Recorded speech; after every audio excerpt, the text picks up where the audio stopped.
სლენდერმენის კიდევ ერთი გამოჩენა ამერიკაში.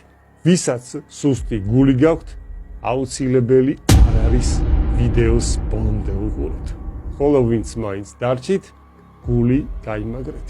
კადრები, რომელსაც ახლა ნახავთ, იმ რეალურ ფაქტებს ასახავს, რომელიც ამერიკაში თინეიჯერმა ბავშვებმა თავიანთი ძაღლის სეირნობისას გადაიღეს.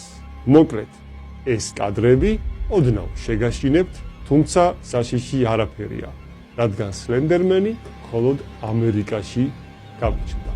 ვიდეოს აუცილებლად ბოლომდე უყურეთ და თავად შეაფასეთ მისი რეალურობა.